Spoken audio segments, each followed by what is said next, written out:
Miyuyam, no tong Diania Caudell, no ata Lusenyo. Can you all say Miyu?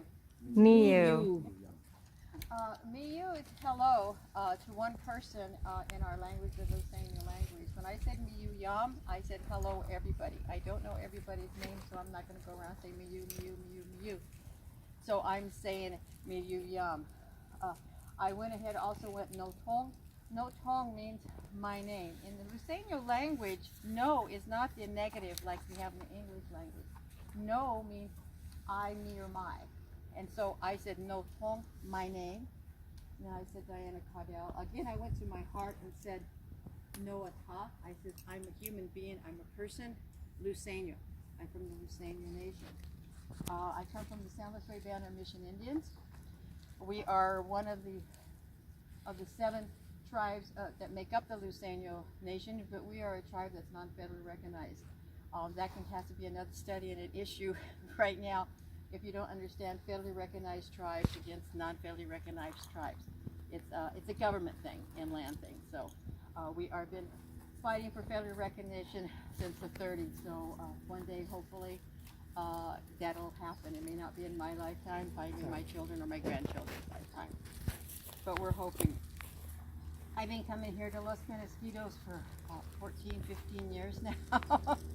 And I've always had the basket display, and then I usually teach the Cherokee style baskets here. My mother, who passed last year, was always the one that would sit right back in here and be with the public and the crowd, and she really enjoyed herself. Bonnie can attest to that, that she sat here and talked about the baskets and how important it was and meeting different people. You know, this year we really miss her because she was one that was like a rock for me, and having her saying that, then now I'm going to be teaching people, hopefully in my tribe, when we're working together, what these baskets mean. I am a basket weaver. I sit on the board for California Indian Basket Weavers Association, but I was not always a basket weaver. Basket weaving came to me because of an accident and back surgery. Not to get into a long story on that, but when I came out of surgery, I couldn't walk. I lost everything from my waist down. And so I had to learn patience. Patience is not one of my virtues. I hate to say that. I'm an accountant by trade, but if, I can do the detailed stuff and sit there, but the patience of finding the answers, I'm going to look them up. So the doctors came in, they says, you're going to have to learn patience, Diana, and it's going to take you a while before you can learn how to walk again. And which I did. It was like being an infant. I had to learn how to walk all over again. But the Hashiman people, who are north of us, they've always been known as the Juaneño people from San Juan Capistrano. I'm related, Bert and I now are related to a lot of people in San Diego County, Orange County. We have a big family. But one of the persons that was my mentor for basketry when I started was Tita Romero. I called her up from the hospital and said, I need to learn how to make baskets. Well, what she had said, she started laughing at the other end, because she knew I wasn't a basket maker. My mother was, my aunts were, but not me. I was always into Indian education and tried to get Indian education into the school district. I was a very activist in the 70s for the first Indian Education Act, Title IV, that came out, and got the Indian education through Capistrano Unified School District. I was parent chairman for 10 years there. Why I was in education? Because I grew up knowing from my grandparents and my great-grandparents and my mother and father, yes, you're Native American, but when you went into schools, the books didn't say that. They called us, quote, Mission Indians. And I would come back and say, talk to my mother or my grandmother and say, how come we don't do those things? Why do they have a say in those things? Why do we dress that way? And I was always told growing up, be quiet, don't ask any questions. So I was kind of like a rebel all through school, even in high school. And so when I got married and decided I was going to have children, they were not going to go through what I had to go through. They were going to have the right education on learning who the Native people were, not just California, but across the United States. And so I advocated for Indian education in the Capistrano Unified School District. I collaborated with UCI Irvine, Kogi Talmadge. She's deceased now, but hopefully she's looking over me. She was another mentor. She's Muskogee, she's Seminole. And she took me under her wing at that time and said, you're going to learn how to fight and you're going to learn how to speak. I don't have a problem speaking. So I learned a lot with Kogi and UCI and brought Indian education into Capital Unified School District. I had to take on the superintendent and the school board alone. At first, when I brought that up, they said there's no Indians in this area in San Juan Capistrano anymore. What's really sad, they had it in their book that they died, the last Indian died in 1933 in San Juan Capistrano. So, but I knew that they were there. So again, I got with Tita Romero, and she's one of the Hashman people, and her and I went through the school district, challenged them, took our students out of the different titles that they were in. You've got to remember that because of the Spanish influence here in Southern California, a lot of our native people have last names. You have Rodriguez, you have Sanchez, you have Olivares, you have Estradas, you have Cerdas, you have Valenzuelas, you have Lobos, etc. But they're all Spanish names that were given to the native people because of the soldiers and the baptisms and go back to the fathers and the missions. So when people are trying to identify students within a school district, and it's all, I hate to say this, but I'm going to say it's a money game. You know, the more head count you get in the school district, the more nationalities you have, the more money that school district is going to get. So a lot of the students were put under a Title II at that time, which they said they were Spanish speaking. You got to think of it also. Spanish speaking is one of the languages that was taught to the native people because they could not speak their own language. They were either punished and said you have to learn our language. It wasn't English, it was Spanish because of the missions again. So we went through the school district and challenged from K to 12. We identified 200 and some students that were just Juaneño and Luiseño, not counting the other tribes that could have been in there, not counting Cherokee, Choctaw, Chickasaw, a lot of the different ones, Navajo, etc. You know, that could have also been in the school district. From that, we took that to the school with Kogi Thomas, challenged them again, said that they're here. In 1975, we had to form an Indian community. Okay, the Hashman people weren't together at that time. They were, but when their chief, our captain not died, but he moved away, Clarence Lobo, they didn't meet anymore. Okay, so in 1975, we had to establish an Indian community, that they were alive there. That was, the first one was called San Juan Capistrano Indian Council, forming them with the parents, etc. And so when they got their constitution together and their bylaws, I was their first chair for a month because I'm not from that area. I was kind of considered a quote a foreigner, even though I was related to them. I'm Luiseño. So that was the starting of Indian education for me and taking it all the way through. I'm pretty happy about that. Today they still have Indian education in Capital Unified School District. They have their own resource center now that teachers can go to. And it's not just Luiseño or Juaneño or the ones down south. They're through the whole state of California. The teachers can go in there for a resource. If you're from out of state, you're Indians there that they're students, you can get Cherokee, Choctaw, any tribe that's in the United States, even to the islands in Alaska.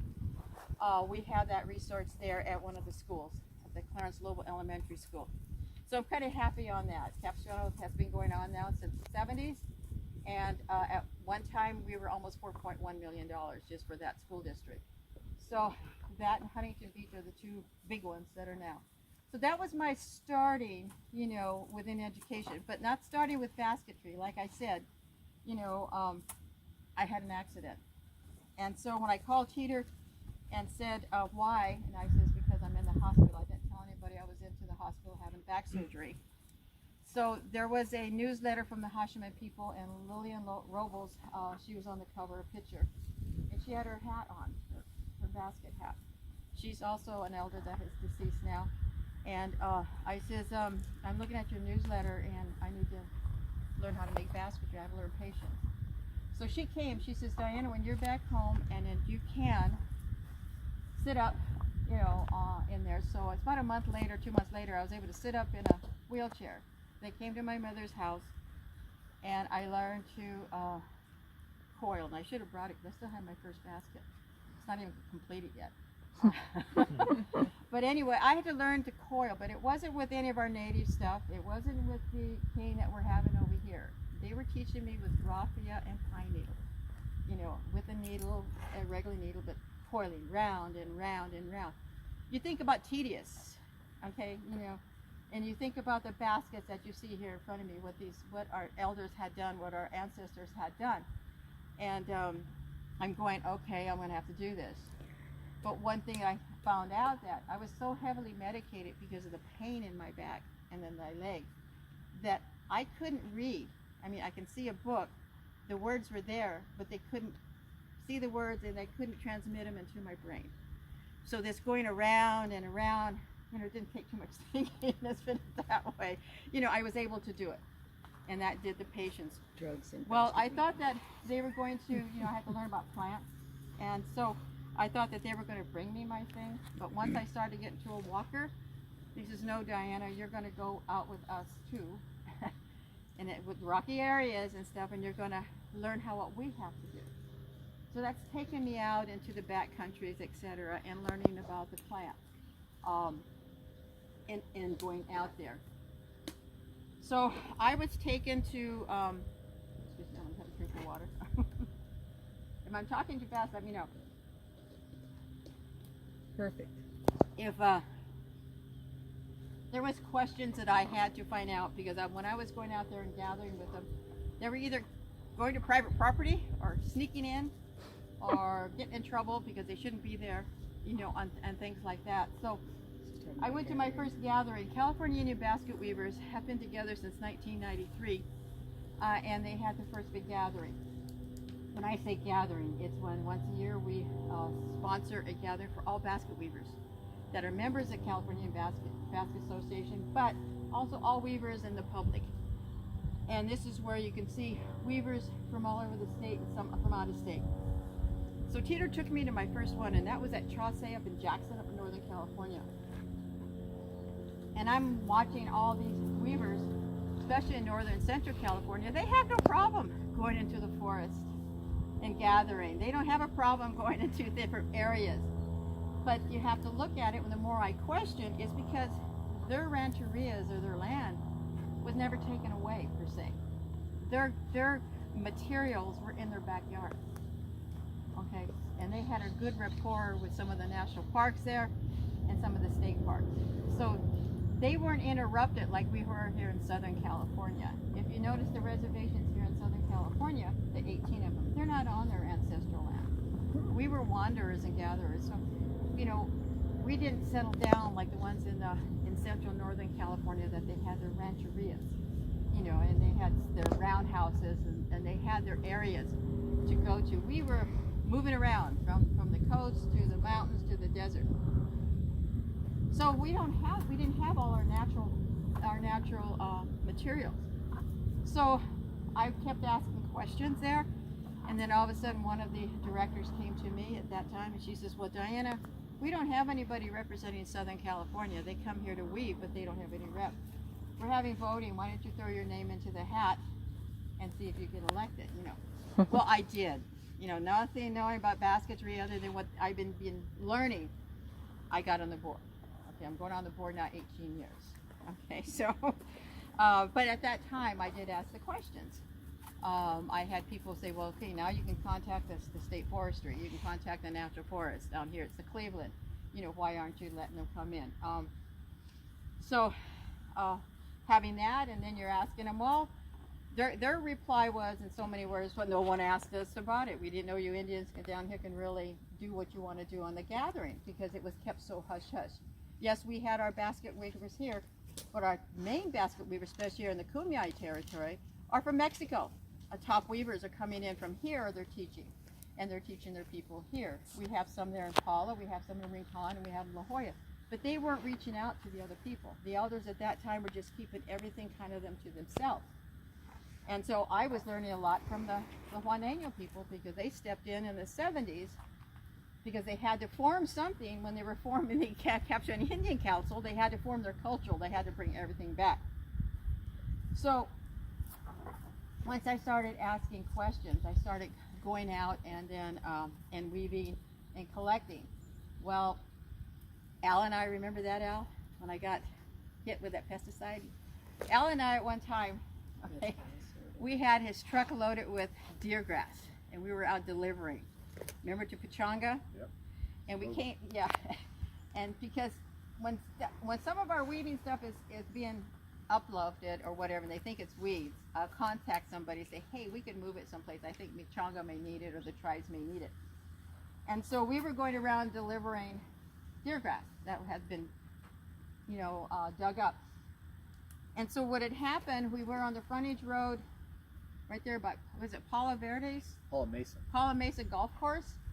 And I says, Al, stop. I think that's a bush or whatever. It's a weaving thing. But the only way I can tell that we use that for weaving, I've got to smell it. No, that's sumac, remember? Yeah. And so the only way you can tell, try some bud, isn't it? Sumac is that you have to snap it and smell it, and it really stinks, okay? And sumac is related to poison. Yes. So what happened was, yes, I snapped it and smelled it, and good thing I only went up one nostril, okay? Because my whole face went red within 5 minutes. I had to go to Indian Health Center at Rincon because I didn't know what had happened. What had happened was, golf courses are the worst persons with pesticide, insecticide, herbicides, etc. They want everything green, red, bright. For the public, they don't mind spraying everything, okay? People don't realize you take your dogs out there, you're walking, your shoes are picking it up, your clothes are picking it up, etc. The golf balls are picking it up. And if there's anything growing on the outskirts, around it, drift, that's all right, okay? So was my first thing of hitting with pesticides. My first time I've taken steroids like that, that 5-day thing, a shot, then 1, 2, 3, 4, 5. And so I said, well, how come we weren't notified? Well, how come the pesticides?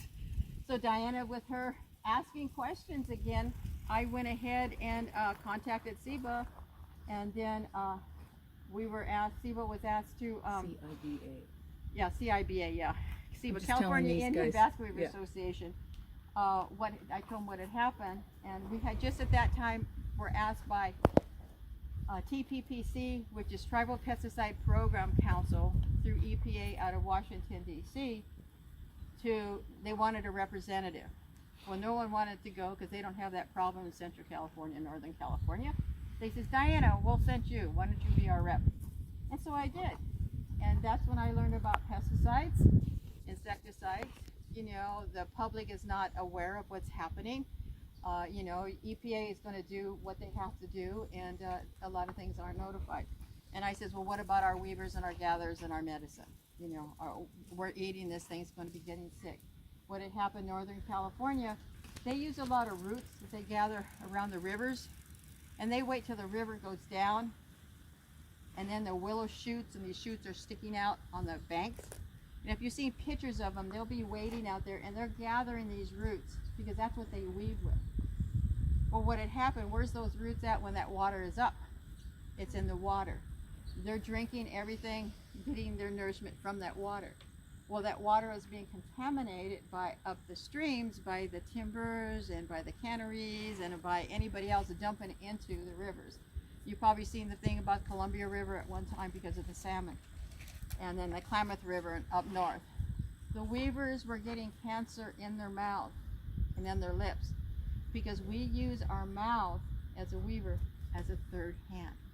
We run our plants and our weaving things through our mouth. We work with water, not that we're lazy, it's just like we're putting part of our essence into our basket, into our materials. They were getting cancer in their lips, on their gums, and in their mouth. Couldn't figure out why. Found out when they brought the pesticide, EPA came out to test. Yes, it was full of chemicals.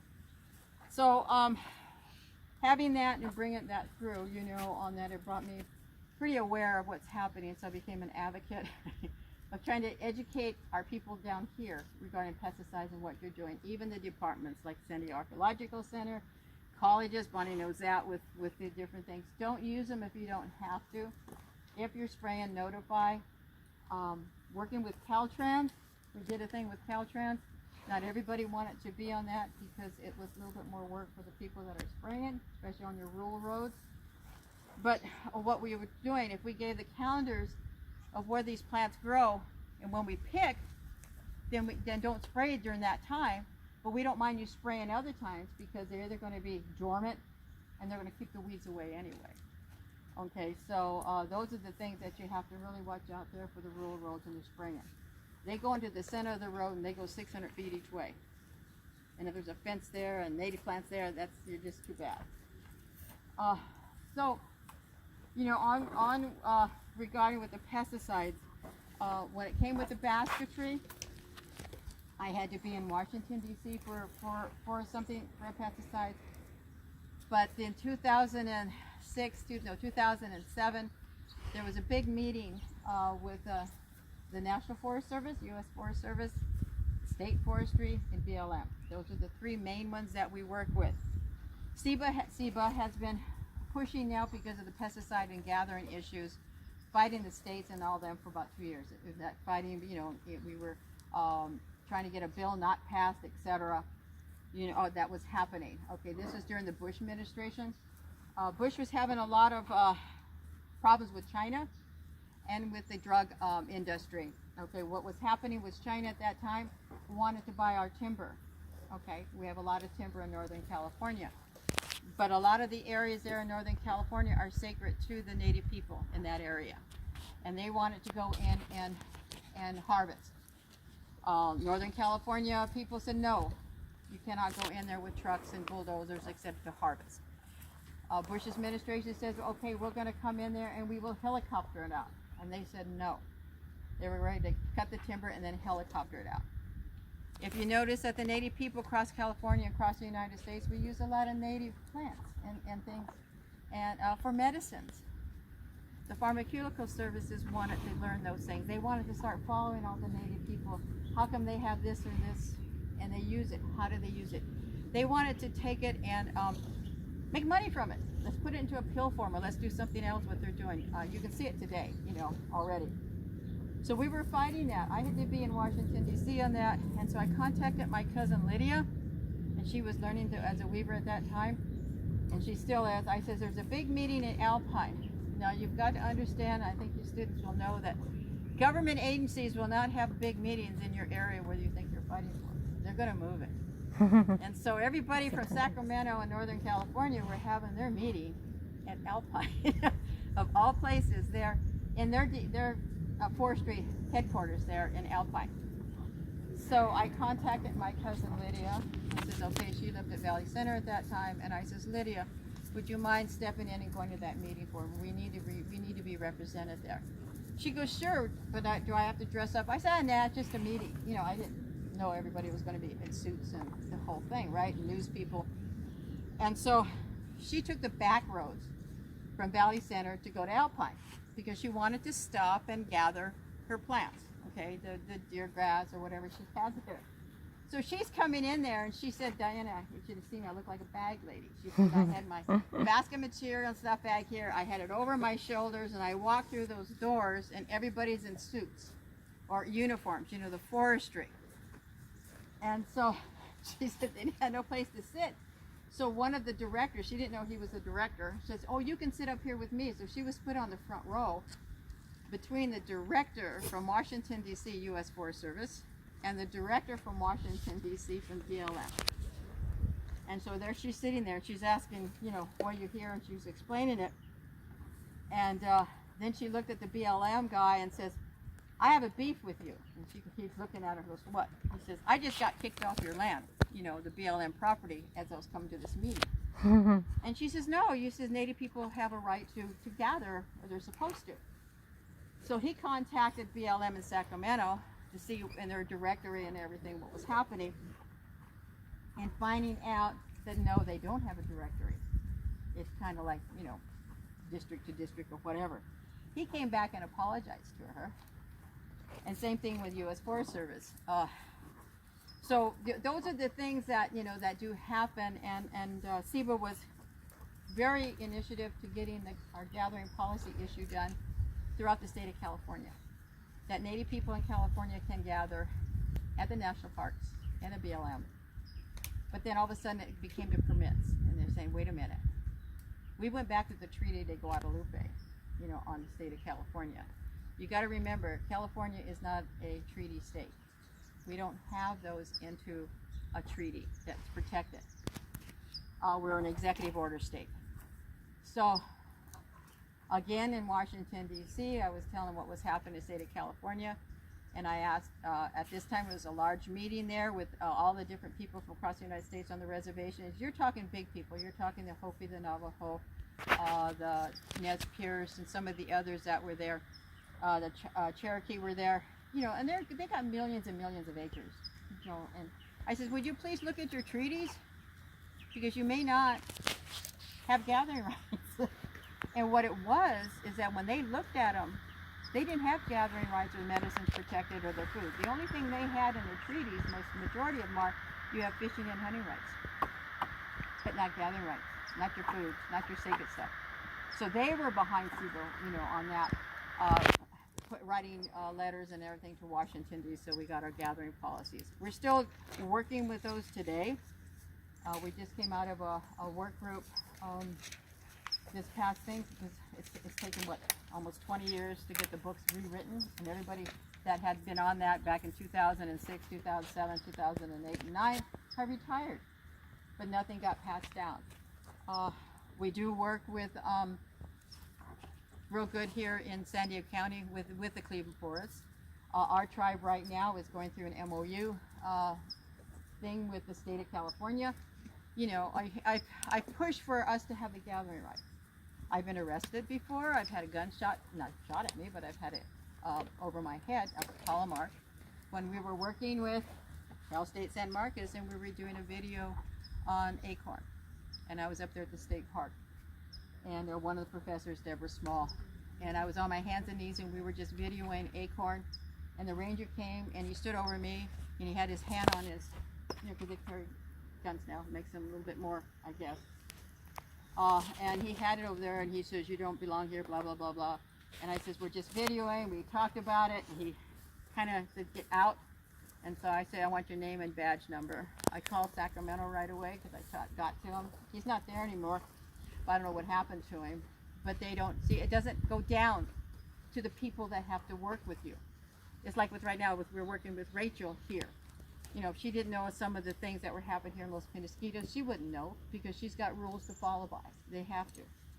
And it's funny, because one of the people up at the Miwok area said, oh, it's probably one of the rangers that we sent down here to you guys. We always send them to Southern California because, you know, you guys can fight with them. We just get rid of them. And I said, well, thanks a lot. You know, it's a joke. I said, thanks a lot. You guys get all your stuff down here to Southern California.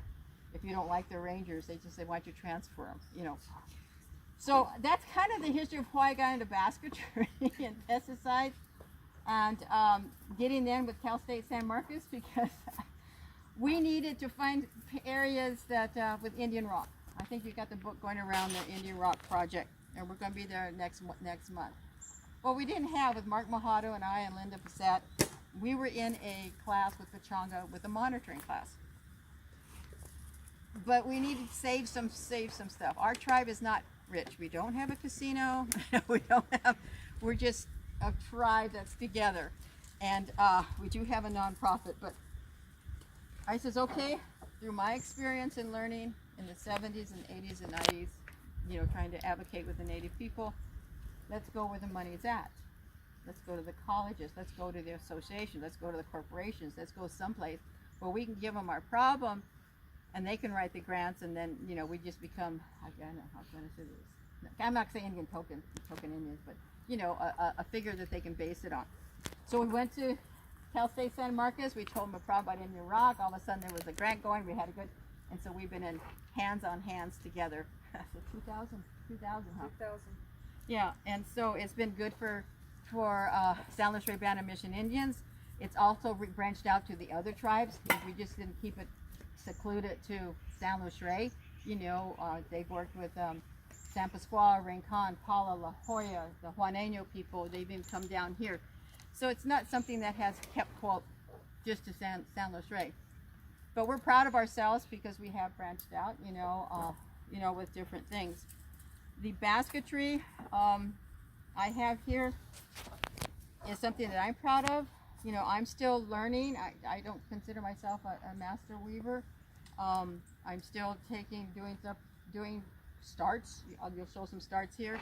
Roberta and I and another cousin has started to meet again here at, on the last Sunday of every month. We were meeting at the front of San Luis Rey Mission. And then I think I'm going to have to call Rancho Gahomey to see if we can be in Gahomey. We want to move it, who we worked with. And anybody's invited to come and sit with us. We are doing our native. Finally, we're doing native. And I've taught native, and after you do the thing here with the cane and the Cherokee style, and you want to do native, I've had people, let's go back to that. Because just to get a small start like this, big, like a dime, may take you all day. Because you've got to process all your materials. I do not process it for you. You've got to learn to process it yourself. So to talk about this, I'm going to start with this one here. This basket here, you can tell that it's old. This was woven by an ancestor of ours, okay? She was born in 1852. She died in 1936. She was Tia Andrea, as far as I was known. My mother used to sleep with her. She's buried right here in San Luis Rey, but she's not buried in the cemetery at the mission. She's buried in that cemetery across the way. What's that called? Pioneer. The Pioneer Cemetery. Hmm. Why? She was a Juaneño that married into the Luiseño people. Okay. So the mission, the father said, well, she's not from here. Okay, so we're going to bury her, across the street. She was an avid basket maker. She was also a healer. My great-grandfather was scared of her. Okay, and that's kind of, my mother said she loved her. She had the warmest hands. It's almost like that Reiki that I guess they do today. She says Tia Andrea's hands were so warm that she could almost put you to sleep if you were aching. But the design here, my mom doesn't know. We don't know if it's a waterfall or what it was, okay? It's something that we're proud to have, because in our, how can I say, custom, and mostly a lot with the Luiseños and some of the other tribes, when you have possessions and you don't give them away in your lifetime, they dig a hole, they burn them, okay? They get burnt. I've gone to several, I've gone to two, and I've seen cars being burnt. I mean, I'm looking down, in the great big hole that they dug with that backhoe, and I'm going, God dang, cars down there, But this basket and this basket were not burnt. For some reason, they were in the barn at my great-grandfather's barn.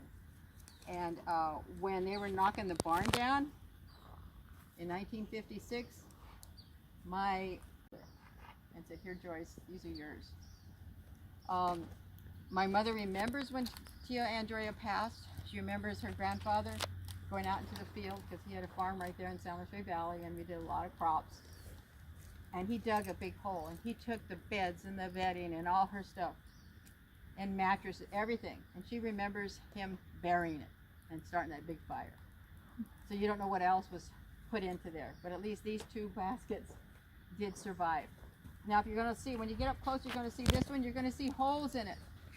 My mom, at that time, to keep it out of our hands, to keep it safe, she nailed it to the wall, to keep So, you don't do that anymore, but she didn't know. She just wanted to make sure it was out of the way. This basket, she had it for years in the middle of the table with fruit in it. Okay, you don't put plastic fruit in a basket. Okay. My brother is a musician, and when he was in high school, they would come over, and the drummer would turn it over and use the back of it to drum as they're sitting around the table talking. Okay? So when we found out that with the baskets and getting more into it and stuff, I says, Mom, we're gonna have to change it, to do that. So it's put away, but it should come out. The baskets want to be handled. It's like now I'm rubbing it. It's my oil that's going to make the sheen on it.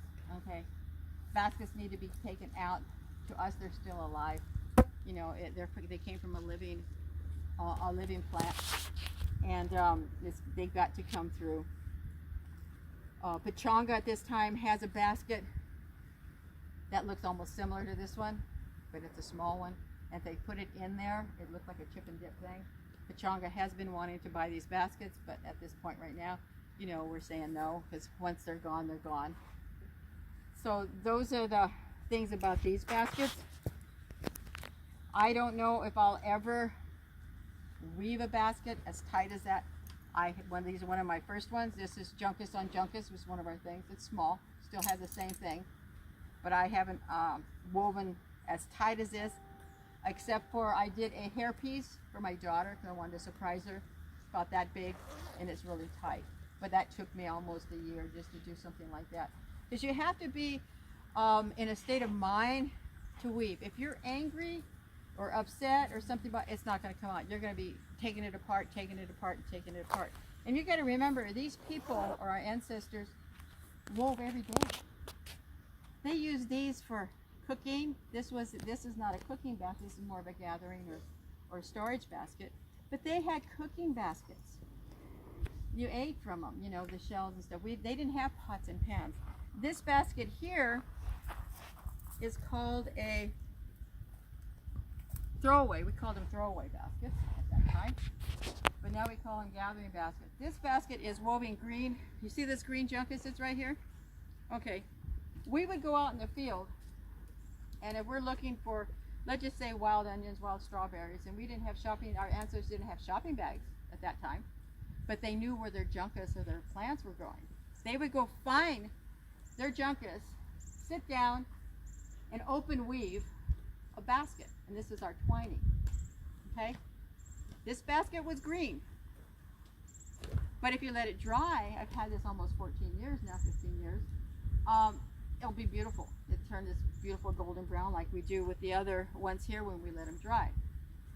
Why we don't throw them away anymore, because they used to throw them away, they broke, they threw them away. We call them gathering baskets because they're only going to make one. They're not going to have a pattern like your other baskets.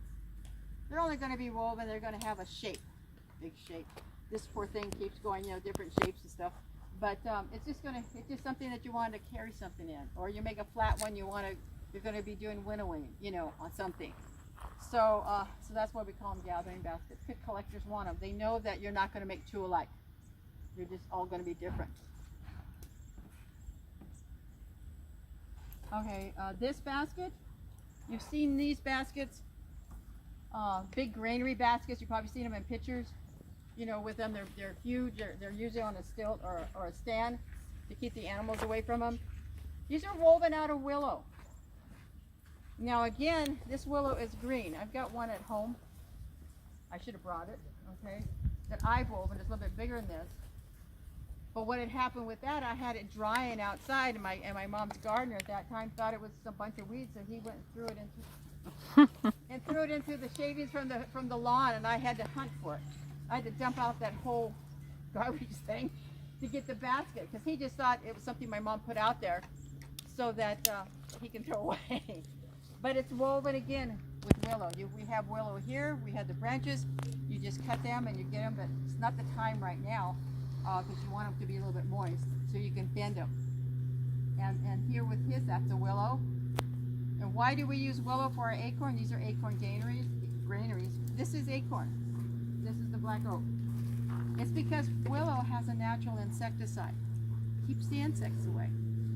The only thing it couldn't keep away is mice or the little varmints there. So that's why the native people had them really high, you know, on a stand, off the ground. And all they would do with these is cache. There's some they found that were over 100 years old in some areas that they're still good. Willow is the source of aspirin. Yeah, thank you. And so that's one of the reasons why we use the willow. Now, I would just present it with this basket today. And that's why sometimes I'll put different baskets. You can't tell me a story about this one, Bonnie? I went to Belize with Dr. Spinard in December, and we met a woman who weaves those baskets, and I got that specifically for you. It's sweetgrass, isn't it? I think it is. Yeah. Everybody, different nations, different countries, they have different. That's one thing that kind of ties almost all the peoples in the world together: baskets. Because Indigenous people, so that's my. Well, even you go to Europe, they had to have baskets before they had the iron, and you know. They had indigenous. Yeah. So I'm just looking. Basket unites people. So this basket here is from the Mi'kmaq. Micmac people in Maine. The director of TPPC, our chair, I presented him with a basket, and he went and had his elders make me one. I wasn't anticipating to have this, and it's out of the bark of an ash tree, and so it's kind of nice, you know. It's just different things. I don't know if anybody can tell me what this is. See the back of it? Is it a pine cone? No. No. Looks like the root of the... No, it's not a root. What's that grows out of a tree? They call it? Burl. Burl. Okay. This was a burl. My cousin's brother. He's an artist. He can see things, you know. He carved this out of that burl. He saw an eagle. Mm. He gave me this almost 30 years ago, and I've always brought it out because to me it's something. You know, he didn't have to. He could have sold it and made some money with it. But he saw this, and it's an eagle's head that he saw coming out of that burl. I don't know if everybody knows about this book. It's a good one for you to read. I don't know if you have it in your classes or not. This was written by Justin Farmer. He's IP, but Vegano, or from San Isabel. He's another weaver. He's written several books. He's more of a teacher. His whole collection that he had, majority of it is in the Pachanga collection now. They bought it from him. But this book here with the Southern California Luiseño Indian baskets, this basket here that's on the cover is from the La Jolla Reservation. They do not know who the artist is, but when in 2004, when they opened the Native American Museum there at the Washington Mall, this was the stamp that they used in 2004, the La Jolla basket. In here, these baskets, he has a story of them. Majority of these baskets are in here, are from a collection of the superintendent of the Sherman Indian School in Riverside. A lot of our people and our ancestors went to that school, and it was a Bureau of Indian Affairs school, BIA school, and a lot of the parents, they could not pay tuition, or they couldn't pay for some of the stuff that their students need or their children needed. They paid that superintendent in baskets. Hmm. He had a large collection of Kauai basket, Kumeyaay basket, Luiseño baskets on there, and even some from Northern California. And so when he passed, or before he passed, he gave his collection to the museum in Riverside. You can see that collection today. But this is a good book. He explains it, what they used, and everything. And you kind of can imagine if the people, those parents at that time, would have known the value. But all they had to give him was a basket, and he never turned a basket down. So this is a good book. If you come up, you can see in here that I have bone awls, because before we had the metal awls like I use today, they had bone awls, and these are made from the femur of the deer in the front, in the bone. I have soap root. One of these days we have to go and find soap root. I don't know if they have soap root here or not, but I know they have it on Camp Pendleton. They're growing it on campus. Are you really? See, we got to get the bulbs out and learn how to, I've got these directions to do a soap root brush. But these are different things. I have starts in there. I have obsidian in here. I have chert. I have things of the yucca, because it's the heart of our baskets right here. We call it the heart or start. It's with yucca. Now the Kumeyaay, majority of them, they use just the juncus on juncus. But the Kauai and the Luiseño use the yucca. And then I have some other things in there. I also have up here a book on the Luiseño language that's coming out of Pachanga. I have, this is one of our sacred mountains from our creation story. I don't know if you know where El Morro Hill is, there in that gate at Camp Pendleton, there in Oceanside off Sleeping Indian Road. Okay, that's part of our creation story. And there's a children's story here I have a book on, you're more than welcome to read, that was written by the children at Rincon. Then I have a book kind of like of our Luiseño people, and hell, that book is so old, look at how you've seen it. We got to bring us up to date now. Because some of these, our children, my grandchildren were this big, And now they're both over in college, you know, and Al's kids are married and off, and yours too, your grandkids are gone. One of these days, hopefully we can do get a grant and update the Indian rock book to where it's at today. I'm just fortunate enough that I'm still here. I have also here, this isn't really what we use. This is the grinding of acorn into the acorn flour. They use those great big, we call them gossip rocks that gather around the things that you'll see the holes in them, like at the big state parks. And you wonder how those holes got there? Was from grinding. Those women would sit all day, you know, every day grinding, and they would make those to grind the acorn, because that was our flour. We didn't have corn. We didn't use a wheat or anything, you know, like that. We had the acorn. I'm still one of the people that can but I do know how to make the wee-weech, we call it, or the acorn mush. I was fortunate enough to study under Bonnie Salgado out of San Isabel. And so I do make it. It's a hard process. This is right now, the acorn should be falling, but I haven't contacted the forestry because, you know, everything's closed. But at the end of this month in October, we should be gathering our acorn to see how the acorn trees are doing. And you start from that process, and you start sitting down under the tree, and it's one by one, because you don't want any with the holes in them, you know, with the little weasels or whatever gets into them. These here that have been in this basket have been here almost 10 years, and not hardly any of them have any holes in them. So then you gather that, you have to crack them, you have to take the peanut skin off the acorn, and then once you get that out, you have to grind them down. And then there's something in the acorn. Anybody know what that's in there? What the acorns have? No, tannic acid. Okay. If we just ate that up right now, mixed it, that flour, it's going to be so bitter that you're going to spit it out. And it's poisonous to you, really, if you eat too much. They use that tannic acid to tan hide. All right. I sometimes, after I've bleached it, that's a watering process or rinsing process, I will keep some of that water. And I can put my junkus in it. It'll turn it a reddish color. It's used sometimes for dyeing, you know, on different things. But once I've bleached it, and to cook it up, it'll take about 7 to 10 minutes.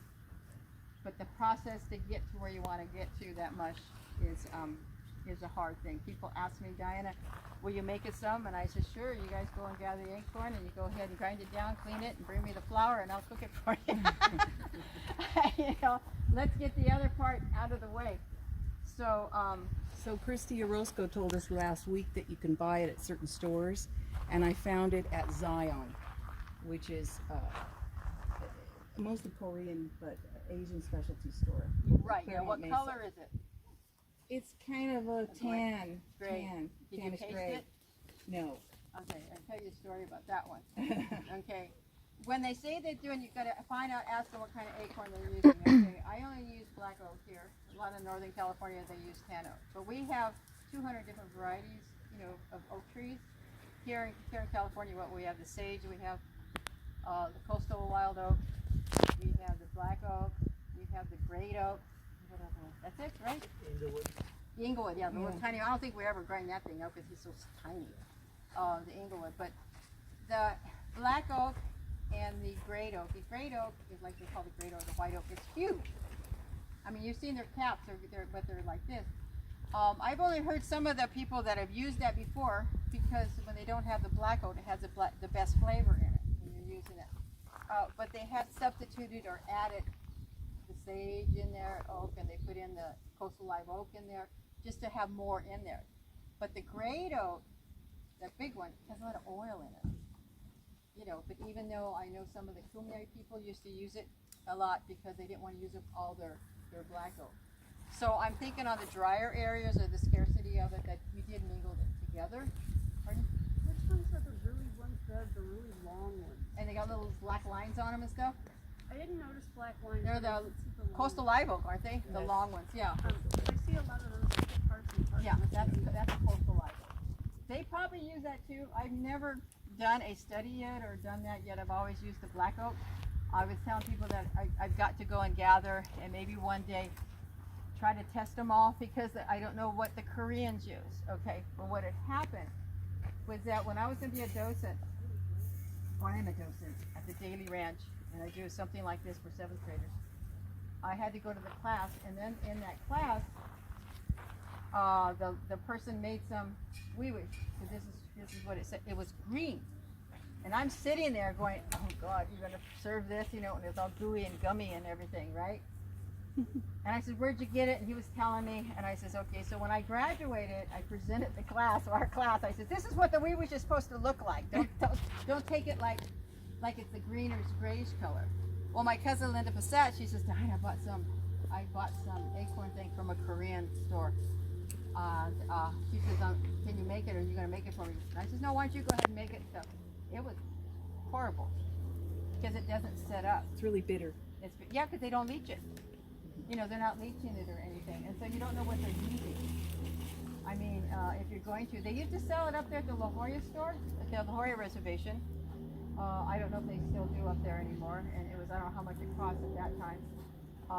I make it, they contact me, you know, and then I've made it for different ceremonies, funerals. I've made it for the Costco museum, or what's that, up there in Riverside, University of Riverside. I've made it for Morongo, you know, for their agave days. I don't set a price onto it. I just let the people know that's how much they want, and you know, and I get pretty good with it because they know the time that I have to go through with it. But I don't sell it. You know, I will make it on there. What else? Canyon oak is also real popular. Coastal live oak and canyon oak. Yeah. Along the rivers and creeks here. Yeah, but I've never done it. Maybe if everybody gathers some one day, we all just sit down and grind it, then maybe we do. I had gone to like doing a presentation when I did these type of baskets at Rancho Cohomie one year. I had a lot of acorn, you know, bags of it. And I go, okay, can we use the students, the little kids? I said, can we do something? I need it cracked. So what we did, they put a tarp out and they brought out all their metates from the Rancho Cohomie. And they went ahead and they set them out into different things. And I gave each one of the kids a little whisk broom. And I said, okay, every kid that comes by here got 10 or 15 minutes. You guys can crack all you want. And what they did, I said, just don't mix it. They got their flour, they would pile it up, and I had a container that they can put it in. So all day long, I had these kids cracking acorn for me. But that's one way, you know, it's educating the kids and everything else. But it's not an easy thing, you know. So I've even done it at Palomar College for Deborah. What's her name? Deborah. Small? No, the other one over there. Oh, They worked with Dixon. Yeah, but it wasn't Patty. It was an associate of hers. Forget her name. I know I'm talking about. But I had to do a class, and they wanted me to do a demonstration on acorn. And I said, give me a break here.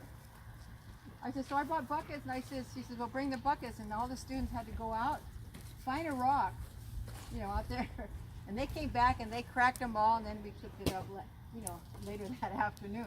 But I wasn't going to, excuse me, sit there and crack all this acorn. I mean, it's a process. So, is there any questions? Go ahead. I don't know what else to say.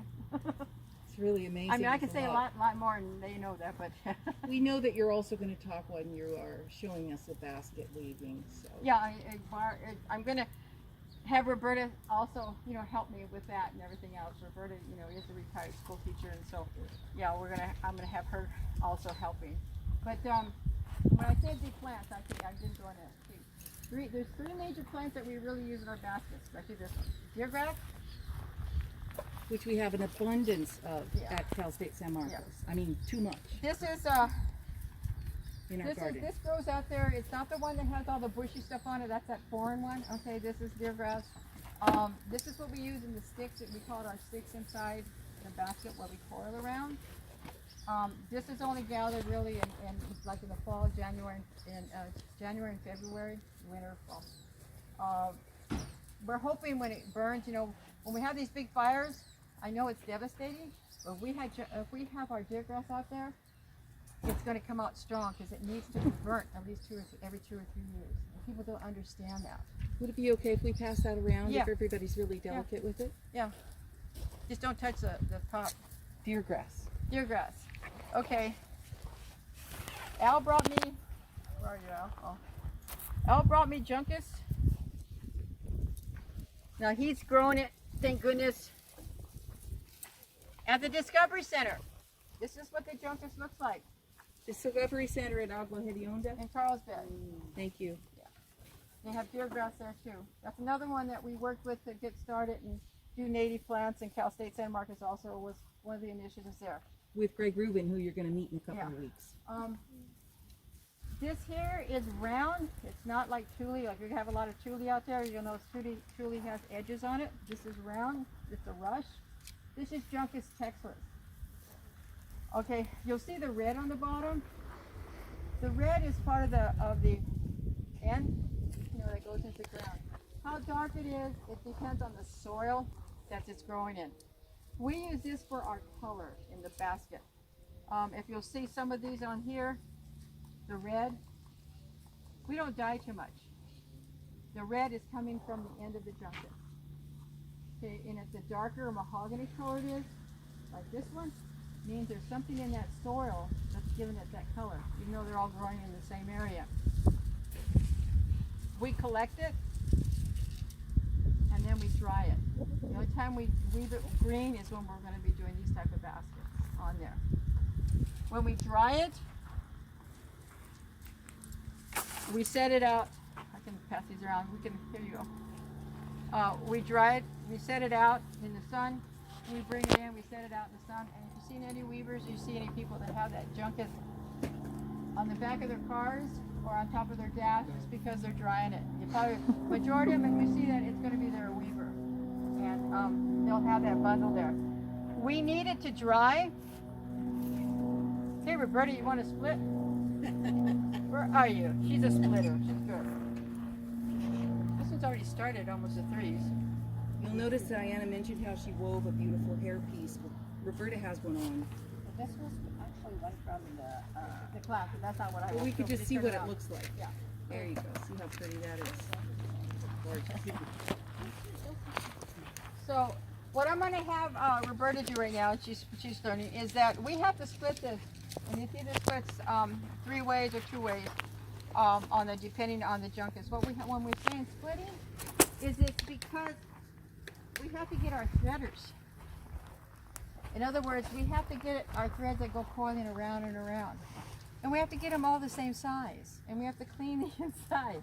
It's not something that everybody's going to... You want to stand out there in the front? the pole. Yeah. Okay. This is another process that we do. Then you have to take that pith out. And then we have sizers. Okay, our ancestors used to use abalone shells for a sizer. You see the hole in here? You want it, we used to run it through. You want a thicker one or a skinnier one or a small one, we use the holes of the abalone or a shell. Today we make a tin. We get a tin top, a tin lid. Those holes on that abalone shell. Yeah. We use a lid. I have a jar lid because I don't want the edges. You should be getting some better images. And so I have the holes in, and we run that through. She's going to split, then she's going to run it. She's going to size it down. She's got to get all the sizes of her weavers the same length, not the same length, but the same size, so they'll be consistent when she's doing her basket. Let me see. Oh, here you go. That's a sizer. That's a sizer. It's not a jar with holes. A jar lid with holes. That's considered a sizer. It's a sizer. But we use a lid of jars, or we use our tin cans. Depends what you want. We don't size deer grass. We just size our juncus. Sometimes we do it with a knife, a side of a knife, and a cutting board. If we're sitting down, that's the way we do it when we're on. So again, just making a basket isn't like you're going to start and everything is ready for the basket. We do try to, since I considered an elder, but I don't want to pop up to it too much. So I'm still out gathering, but if we have our young ones, we're trying to teach that the elders need anything, to get out there and gather for them. We'll show it to them what they need, because we need our youth to learn also. We have, like I said, one of the things to go to would be that SIVA gathering once a year. We couldn't have it this year because of the COVID. So hopefully we're going to be bringing it to Southern California. We have it across the state of California, and it hasn't been down here since 2005 with Paula. 2006 was Sabova, 2009 was Morongo. So it hasn't been down here since about 2009 in Southern California. It's kept up mostly in central and northern because they got more votes out there now. But they have, but we're trying to get it down here to see if we can get the sponsor, you know, on that. There's a lot of things that go into it. But see how she's naturally splitting it? Anything else while we're there? No, and it'll come to you anyway. Maybe a break? You want to take a break? No, she doesn't want to take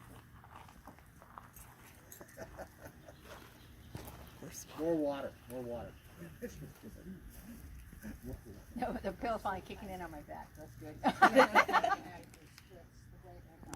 Three ways, this one actually did like almost four. Are you gonna use all those pieces?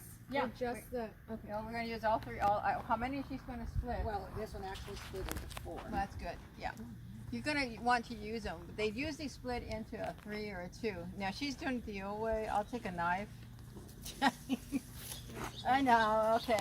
I'll take the I knife right almost here. did it into my mouth. Yeah, she almost put it in her mouth because you usually hold it in your mouth and then you split it. I'll take a knife and just run it straight through.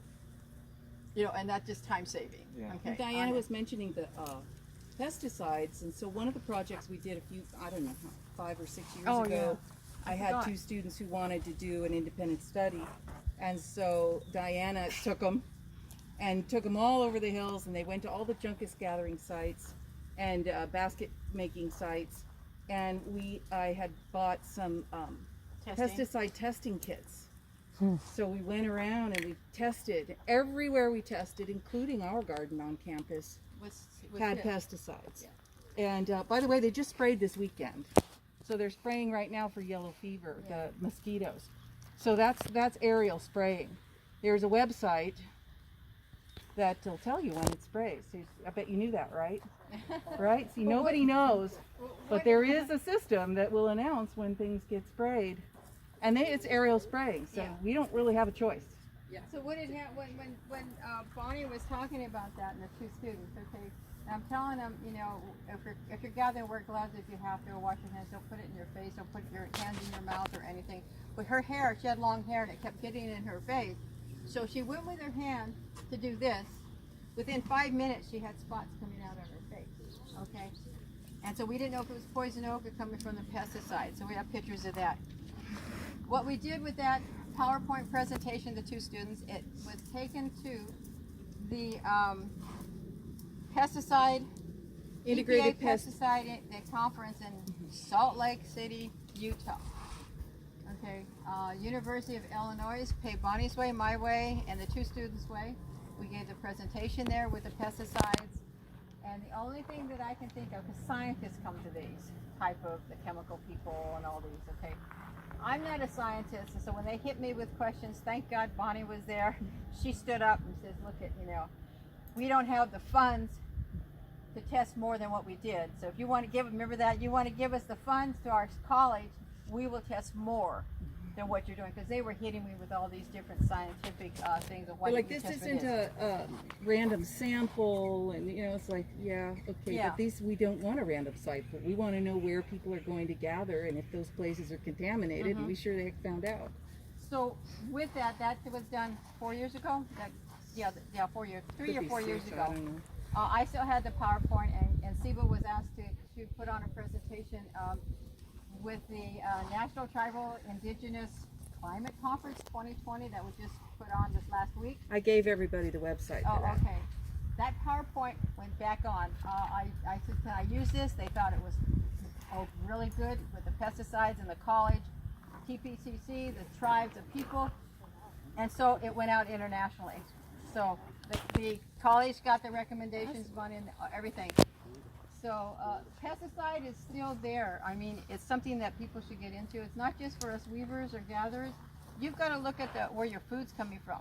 Those tribes, like in Nebraska, you know, the Omahas and stuff, you know, they lease their land. And who's the biggest one that's leasing? Monsanto. Monsanto does a lot. But they need the money. You know, and so they have to really watch the pesticides that are being used to give to our foods. TPPC, you know, EPA, we have our own native inspectors. At first, the government didn't want that because they said, why do native people need to inspect their own? We have our own federal government inspectors and state inspectors. They're still fighting the state of California on that because they're not too much into the farming. But the big ones in Montana, and you know, in the Crow Reservation and the Blackfeet, they wanted their own. So they do have Indian inspectors that work with their states on that to go and inspect these people that lease the land, especially the Navajo. They go into 4 states, and the worst state that the Navajos have to deal with is New Mexico. So it's just really sad, but it's getting there to where the people are taking care of their own people or their own lands, because even though they have to lease it out for the monies, they still are getting their own people in there to inspect, and they have to go on top of the other inspectors. And Arizona has a lot to do that. Gila River, Salt Creek, the Cocopah, you know, they're really taking care of their land and their waters. But the state of Arizona has a government that is pro-native. I mean, they'll work with them. You're going to get some states that don't even want the native people to deal with them. You know, and state of California is one of them. Yes? Were those jobs you just mentioned in Arizona part of CRIT? Yeah, probably, yeah. You're talking the Gila River and Salt Creek. And Yeah. yeah, they're part of it. Yeah. Yeah. There you go, processing. Now she's getting it, she's sizing it down. And then sometimes it cracks with you. So does that like smooth the? It smooths it out. It takes the rough edges off of it. Sometimes you have to sit down with a knife and kind of go, you know. I know a lot of weavers that don't even use a sizer. They have a little knife and they just go exactly. Especially the Northern California ones, because they're working with short stuff like the roots, you know, because they have a twine style. The pomos, you know, the Urocs and the Kurtz and the Hoopa. They don't do too much of the coiling. They do. Have you ever seen their hats and their baskets? It's a twine, like it's an over and under. So when they do theirs, they got it so down fine that they sit there and they just on the sides with the knife. I mean, it's fascinating, you know.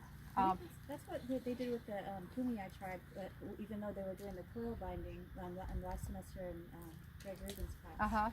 She used a knife for everything. She's probably been doing it forever. Yeah, Yeah. she's been doing it forever. Yeah. She was from Mexico. From Mexico, yeah. And I was even got. I remember the one that was blind that she was weaving. Remember her? I don't know. She probably deceased now, but Probably. there was one that was from Mexico that could come over, and she was weaving her baskets, and she couldn't see. You're talking Teodora Cuero. Okay, yeah. She's a great plant knowledge bearer. Mhm. Yeah.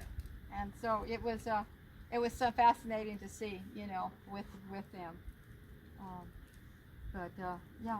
Yeah, it's in our blood type of thing. But when the pots and pans came along, you know, you're going to think they went what was more convenient, to make a basket and cook in it and everything, because you had to be careful on what kind of plants that you were going to use on the bottom, because you just can't cook in any basket. When you have cooking baskets, the bottom of the basket is with sumac. Because sumac is hardy and it doesn't burn like your deer grass and your junkets too much. So it would be Diana, sumac. Oh. I'm imagining in the brains of the students, at least if it were me, I'd be thinking, so what, you put that over the fire? What are you talking about? Oh, on the cooking, okay, when I say cooking basket, no, they don't put it over the fire. What they would do, they're big baskets, and they heat up rocks. Now here in Southern California, we have more of the cobble rocks, you know, like the seashore, but you know that rocks got water in them. You ever put a rock like off the beach? If you're at the beach and have a bonfire, get one of those rocks, okay, you know what I'm talking about, and you throw in the fire, you better stand away from it, because it's going to get so hot, it's going to come out like a bullet. Whoa.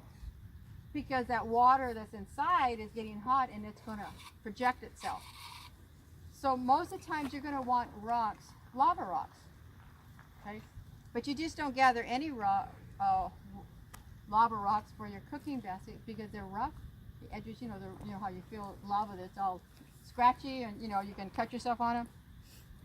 I've gone over with some of the people in Northern California and went cooking rock hunting, and we go up a riverbed that that had lava rocks in it.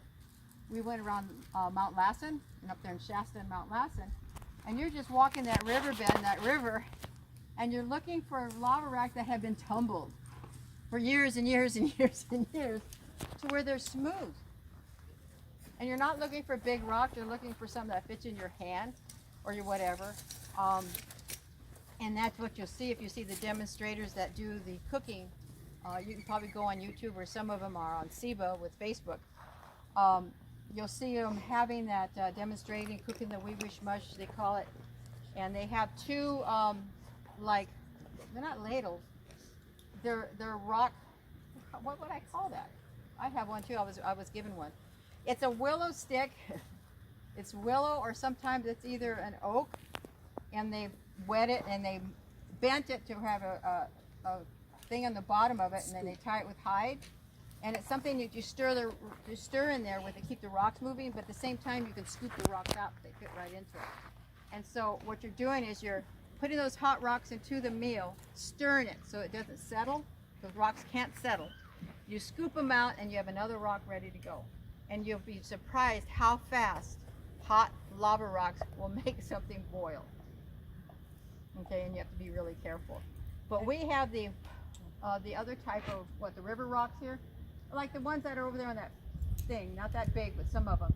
Okay, and you want to get them nice and smooth, but you got to be careful using those rocks, because to me, because rocks, they consider me a rock talker, but they're still alive in there. There's water in rocks. People don't understand that.